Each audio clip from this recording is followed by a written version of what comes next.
Welcome to our brand new series, 11 Alive Uninterrupted, where we'll bring you in-depth conversations on the culture. I'm your host, Naima Abdullahi. In this 30-minute special, we sit down with Atlanta's very own T.I., who opens up about all things from music to the movement that inspires him.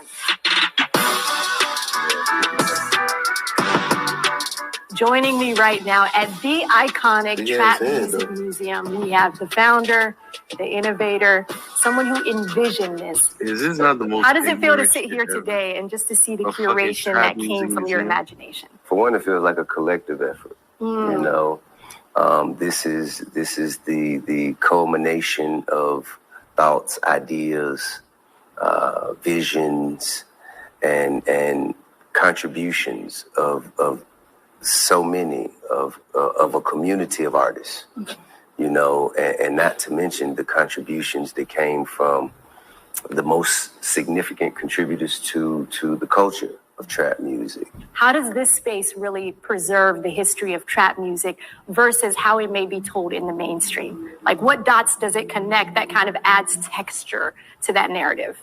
I think, for one, what we do is we want to educate as much as entertain. Okay. We want to make sure that people know where trap music came from and why it is so relatable worldwide. If there was no crack epidemic, if there was no war on drugs, then there wouldn't be so many people that could relate. It's the white man. It's y'all fault. Oh my fucking God, bro! Yeah, he wants to say it bad. You put crack in their neighborhood, and then you locked them up for selling crack, man. And they were just selling crack. That's all they were doing. They weren't killing each other, and they weren't like making homicide rates soar in every city. They were just selling crack, man. But I'm curious to see how he connects this, because he said this is relatable worldwide. He doesn't fucking know. No, he's just trying to go with bullshit. She's not gonna press him on it either. Trap music, the underserved areas of our communities were plagued with drugs and guns and discriminatory laws that sent our brothers and sisters and mothers and fathers and uncles and aunts and cousins to jail and prison for so long. No, the crack sent them there.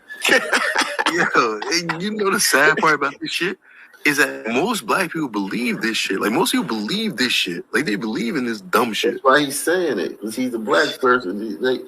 Listen, this guy right here, if you listen to his fucking lyrics, man, he's talking about shooting and killing and he's not talking about like I'm just selling crack to support my family and other than that he's talking about violence. This is a Rubber Band Man. Yeah, he's one of the pioneers of trap music. He kind of Rubber Band Man. But look though, he kind of has to do this. Like, he's like one of the pioneers of trap music. Like if people. Like, cause somebody white people are gonna pressure him, gliders, who want to support like hip hop culture. I'm sure they probably gave him the idea, like, oh, we need something to commemorate the things and the contributions of trap music, and we need something. And T.I., can you do it? And like, what is he gonna say? No, like he's like an idiot. I think he came up with this shit on his own. Man. Yeah, I think so too. He didn't. He probably did not sound like a glider idea. It sounded like a sun idea. Nah, but the way that gliders do it, like they don't have these ideas. Like, they don't come up with it. But what they'll say is they'll say slick shit. I don't know. I'm just saying he could have maybe he just came up with it all by himself. I guess, I don't know. Maybe he thinks niggas go to museums. Maybe he came up with that all by himself. But I know, like, if you go in a room full of Sun people and talk about the museum, they'll be like, that's white people shit. So that's my ignorance attributing it. It has to be a museum with something like this, like trap music or like NBA basketball or some shit. Like a regular museum, like they're not going to. Do you think I display the first triple beam in that museum? This is crazy. Yeah, but this is a good point. The trap music is a lyrical gun memorial. I think drill music is, but trap music is too. That's the seedlings, yeah. Well, yeah, trap music was a precursor to drill music, so yeah. But yeah, this guy's full of shit, man. Yo, have you seen his son? Speaking of generation on the street. Did you see his son? Hold on, man. You got. I don't know if you drink root beer and fucking take speed balls before you come up here, man. My bad. You gotta take it a little easy, man. Sisters and mothers and fathers and uncles and aunts and cousins to jail and prison for so long, which left a generation on the street looking for what? For leadership, looking for guidance. So hip hop steps in and saves the day yet again. And you can express that through music. Right. And right. Look at her. Right. Like for him to say that, for her to say right is typical black community shit. Yeah. For so long, which left a generation on the street looking for what? For leadership, looking for guidance. So hip hop steps in and saves the day yet again. And you can express that through music. Right. And because so many people have the same story, that music becomes prominent. The reason my album, Trap Music, was so successful was because so many people heard their stories in my songs. So many people heard. This is hilarious. Absolutely. So many people heard parts of themselves, parts of their childhood, parts of their present circumstances in my songs. That's the reason. Which tells you a lot about that community. Because that community is nestled within the greatest country in the world. That community is not in the fucking dark depths of some third world fucking country in some goddamn, you know what I'm saying, African savannah somewhere. That community is nestled in this, where he's at talking about, in the city where the biggest airport in the world, where you have the most black millionaires in the world, where you have a fucking what's the Tyler Perry is like the biggest studio. Yeah, he's a billionaire. You have so much. You have sports teams. You have they have a metro, right, subway system, right? The MARTA. MARTA. Yeah. This is not like, this is within one of the greatest cities in the greatest countries in the world, and he's acting as if like it's fucking Rwanda or some shit. Yeah, it's not Liberia. Parts of their childhood, right? Parts of their present circumstances in my songs. That's the reason Young Jeezy's albums were so successful. That's the reason people relate to Gucci Mane. And if you rapping about those things, they relate to it because of their conditions. As long as those things still exist, trap music will still be prominent. Considering all those, systemic and societal issues that we oftentimes face in marginalized communities, how are you able to create from that pain and not let it shackle you down where it could have done that to someone else? Man, I give a lot of credit to the ancestors because, historically, our people have been resilient. And I think trap music is no different. I think everybody who grew up in desperate times, they were motivated by that. Remember, he was locked up at the Soul Train Music Awards with all those guns and all those silencers, and he was facing like fucking 50 years. Yeah, I only got a year. Yeah, like that. What part of the ancestors had anything to do with that? Was the record company putting up all that money to get you first, to get him out, because they weren't. His bond was like $2 million or something. No, they say he ratted. They say he I mean, whatever. But that's if he would have convicted somebody, we would have known about that now. They made it go away, right? So, what about the ancestors? Was that, and then all the other times he was in jail, he did like 5 different jail sentences during his rap career. He was in multiple shootings. His best friend was killed in Cincinnati while he was right there. He's lived the life of a typical rapper. Like, I just don't understand his answer, the ancestors. It was just pure luck. It's so disrespectful. It was just pure luck. The reason he's not dead or doing a fucking long prison sentence is just chance. And it's in this United States criminal justice system. The leniency of it. Berkeley, our people have been resilient, and I think trap music is no different. I think everybody who grew up in desperate times, they were motivated by that. It spread and blossomed and grew and bloomed into, something similar to what you see around you here. And your art and your craft. It bloomed into massive violence. Story. When I look around the Trap Music Museum, I see so much Black art. Right. And right now we're in the midst of the movement to protect Black art. Right. When you hear that, what comes to your mind? Well, first of all, I think what we have to do is we have to question, why are these the only lyrics being brought into question? We have to ask ourselves, why is this the only art form that is spoken of being brought into court? Because 200 rappers got killed last year. Name me another genre where 2 artists were killed last year. Name me another genre where they're glorifying crime. Yeah, and confessing it. Like, just not even glorifying it, but confessing to actual crimes, tangible crimes in the cities that they live in. Right, just in the last week, we had a big-time jeweler, a Black jeweler out of Chicago. He was killed. Wasn't Rondo's boy, one of his artists was killed? Rondo, yeah, his boy got killed in L.A. Well, it has been quiet. A rapper hasn't been killed in like a couple of weeks. Well, it's coming. Don't worry. Yeah, but it's like, I mean, dude, this museum might get shut up. Right, there's a huge difference between hip hop and these other genres.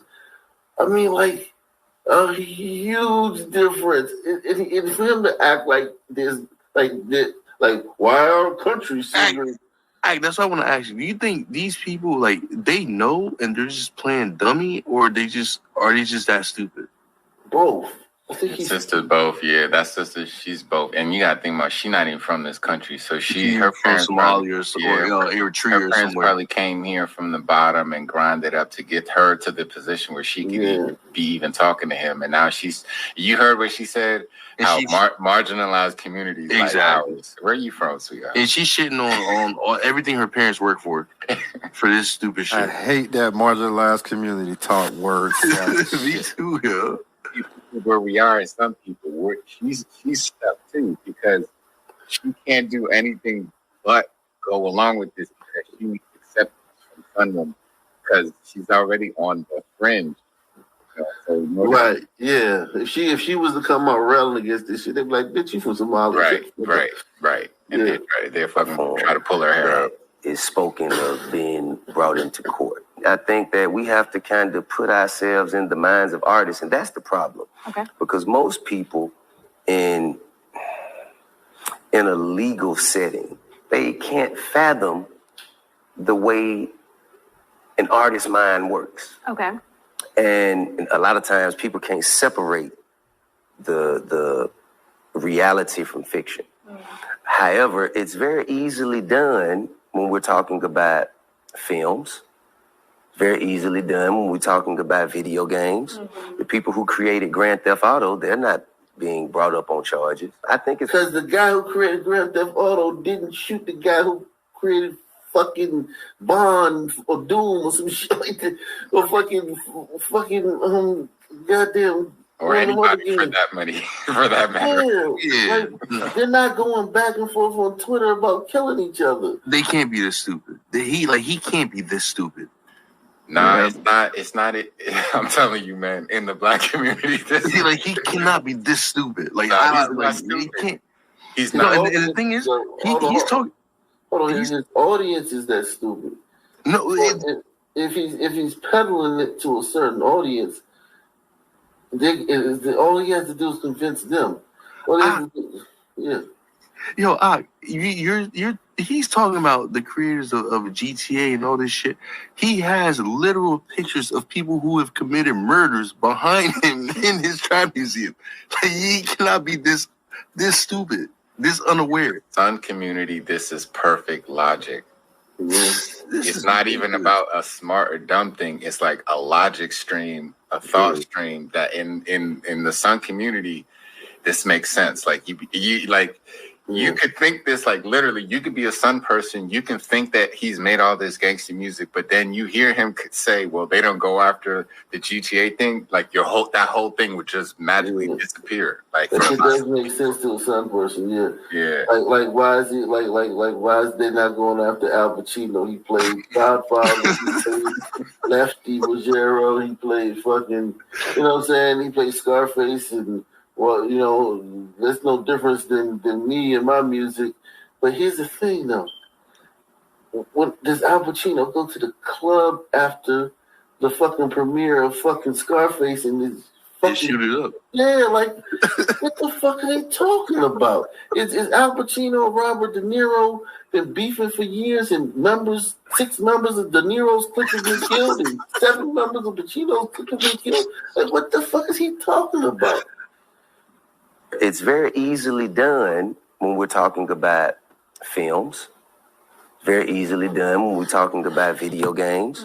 The people who created Grand Theft Auto, they're not being brought up on charges. I think it's an attack on culture more than anything. Why does hip-hop oftentimes feel like public enemy number one? I hate these people. Well, I'm sorry. For one, because yo, man, you gotta be careful, man. People can't hear over you talking, man. Like they can't hear the video. My bad. You know, yeah, man, Liberian builder, man. What the fuck? Although they're not being brought up on charges, I think it's an attack on culture more than anything. Why does hip-hop oftentimes feel like public enemy number one in courtrooms? Well, for one, because why does hip-hop feel like public enemy number one in courtrooms? Well, first, why is hip-hop always in courtrooms? This is unbelievably retarded. It's like they're trying to be, each time one of them talks, the other one's trying to be more retarded than the other one. I think it's an attack on culture more than anything. Why does hip-hop oftentimes feel like public enemy number one in courtrooms? Well, for one, because it's honest. Because it tells the truths that a lot of people who probably don't live in these conditions would like to believe don't exist. You know, they don't want to see themselves as being part of the problem. They don't want to see themselves as, you know, ignoring a community that needs help when they have it. Jesus. Court, that's why. You guys are ignoring a community that needs help, Fisher, man. And Johnny Red, man. Why y'all doing that, man? Why y'all ignoring the community? Like, as a glider, when I hear this so shit, what you're saying is we need to purge out all the problems. Okay, I'm up for it. Sign us up. Just don't scream about it when we do.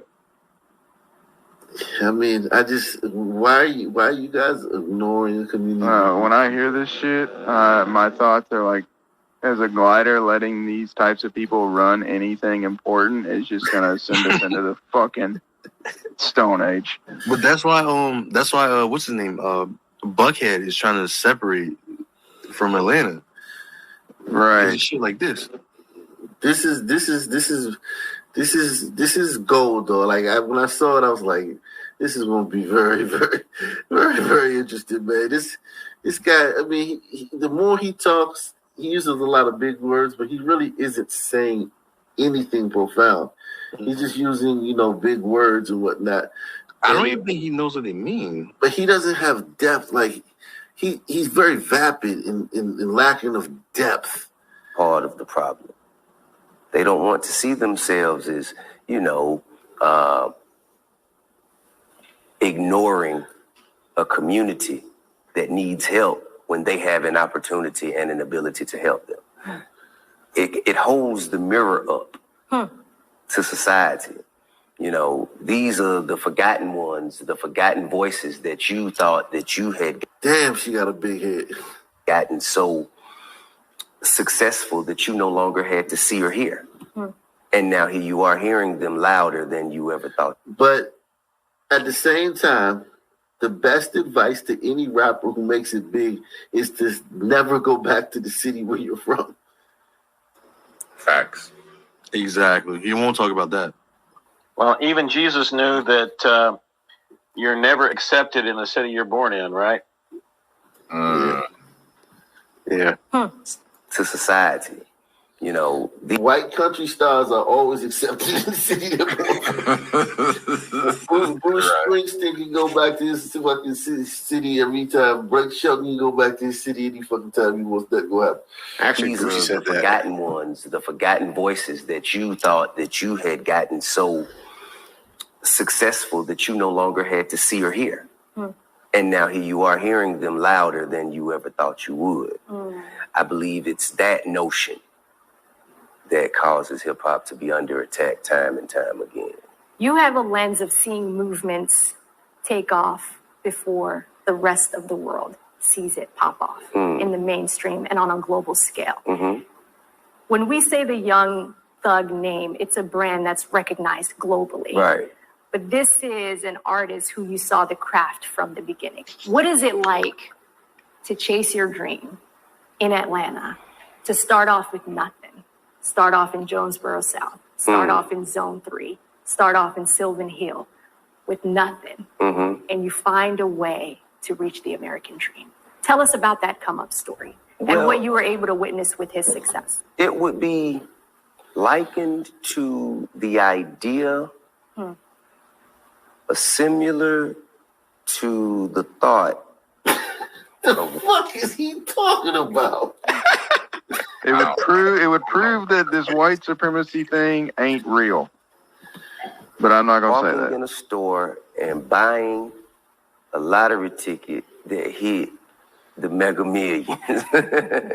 You know what I'm saying? Like, to be honest with you, that's kind of what you're looking at because, and if I compare his story to mine, I came up Center Hill, Baker Road, right up on Bankhead. I didn't know where a studio was. I had no idea. Outside of the cafeteria table. Now he's married to one of the lead singers of one of the biggest black R&B groups of the 90s. But he's going to sit here and tell about he didn't know where a fucking studio was.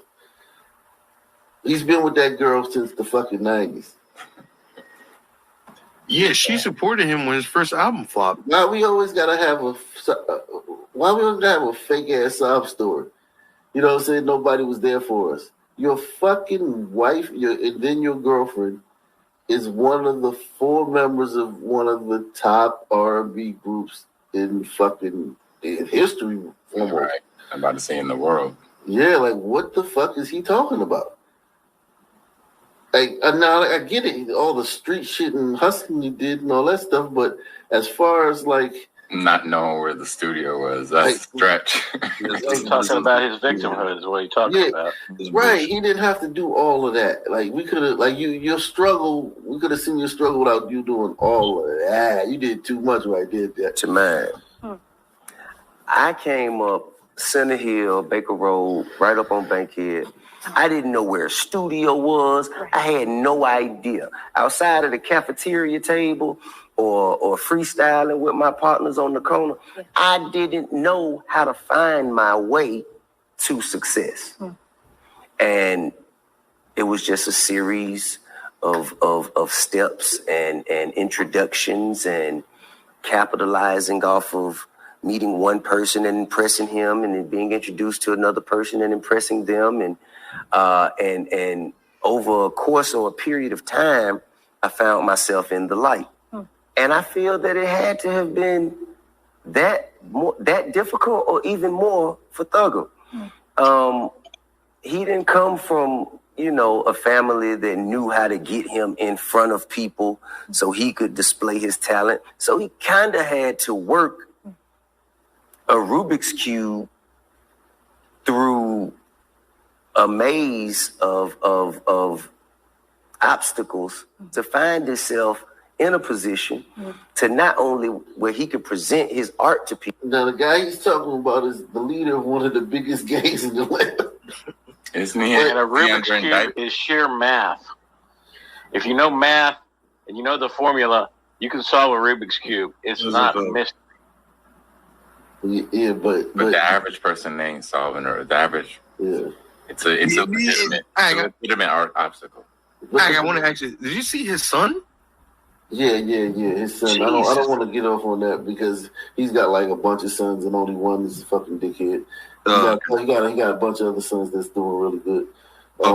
But yeah, this is crazy though. Like this fucking guy, he's talking about Young Thug as if Young Thug is like some homeless guy standing at the corner with a fucking, cup begging for change before he became a rapper. Young Thug is the leader of one of the biggest gangs in Atlanta. Like he has tons of influence. He had a ton of influence before he tried to get in the rap game. And being a street guy helps you in the rap game. That's part of that gives you the authenticity. So I think Thug had he had a fucking advantage over. I think it would have been harder for somebody like Kanye or somebody like Chance the Rapper or somebody like that. You know what I'm saying? Than Thugger, because if you're a thug, you automatically get pushed to the front of the line of hip hop. Right. People to where the people he was presenting to could actually understand the art he was presenting. Because it was ahead of its time. Completely ahead of it. It's still ahead of its time today. Not only that, he's ahead of his time, but the first 5 years, everyone I know said he sounded just like Lil Wayne. Remember? Yeah, exactly. And it was he took Lil Wayne's flow, he took Lil Wayne's sayings. And now, don't get me wrong, he took it to another level. He branched off of that, but at the beginning, it was like, this is just the Wayne copy. Yo, and I don't know if you remember, but they actually they shot up Lil Wayne's tour bus. He paid someone to shoot up Lil Wayne's tour bus. Yeah, and that guy did fucking like 10 years. That guy's home, and then he got wrapped up in this indictment again. Yeah, the little Young Thug is a thug. He's a fucking thug. He has a great amount of influence. We're not talking about somebody who's doesn't have any fucking influence before they became in the rap game. He had tons of influence before he got in the rap game. As he found himself in a position to offer, to reach back and pull people like Gunna. Man, these kids were running the streets lost.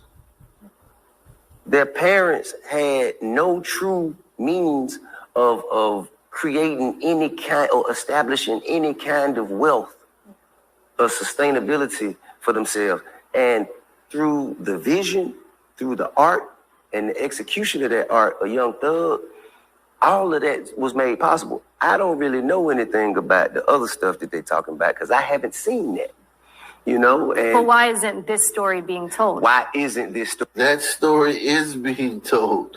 It was being told. But the fact that they were involved in 50 shootings and a bunch of murders, that is a bigger story than his rise to fucking becoming a fucking gangster rapper and shit. They act like he's not charged with what he's charged with. He doesn't have a bond. Think about it. You know how fucking bad you have to be in 2022 as a black guy to not get a bond? No bullshit. Just think about that. There has to be some serious charges and serious evidence against those charges. Right. Story being told. Why is that story being told so much? And what I have seen is a young man bring himself, his family, and the people around him up from nothing. And he's been selfless in doing so. That's what I saw, and what I've seen, what I have witnessed with my own eyes. We must go on what we have been shown. When it's black men in America, is it often guilty until found innocent? Absolutely. Oh my fucking god! Oh my fucking god! That was a fucking loaded question if I've ever heard one. Jesus Christ! That was a loaded and ignorant question. Oh my god! Shit! Like you could like. I mean, that was the easiest guess on what he was ever gonna say on any answer anyone ever has given in an interview, ever. The guy's literally the leader of one of the biggest gangs in Atlanta. And they're talking about he's guilty before it. But listen, man, they're shooting up the city. They shoot, like you said, they shot up Lil Wayne's tour bus. That happened like 12 years ago. Since then, they've been, oh my God. Her asking that question, man, that really just annoyed the fuck out of me, man. But I must go on. Let's press on. Let's go on what we have been shown. When it's black men in America, is it often guilty until found innocent? Absolutely. Tell me about that. I think that, the black men have always been, the criminals or the villains that society could hang their hat on. Anytime there's a crime being committed, if someone says a black person did it, they stop looking for any other options. But there's options. Because most likely it's true. Because 99% of the time, it's correct. Oh my God. These people, this is insane, man. Like, do people really believe this shit? But here's the thing, though. The fact that they can say this shit on public airways, this is the most racist shit. Like, this is whether racist. They actually believe it or not, they will profess to believe it because of the community affiliation. It's like crack to a crackhead. The seller don't have to do it. He don't have to do it. He's got to sell it. Yeah, this is weird. They be knowing. I mean, he knows he's gonna do this interview with her, but then he's gonna go back around the way and talk about how fucked up. No. You guys want to know the craziest thing is? I guarantee you, 100%, every dollar that I have, T.I. lives around nothing but gliders. I mean, we know that though. He had a show called Grand Hustle. I mean, The Family Hustle on TV for a long time. Like, the show was literally him and his family every week on TV in their mansion, surrounded by gliders. Yeah, like not some person in sight, but they that's not even like fucking like he's not even trying to hide that. Like he did a show. He had a show. But anyway, man,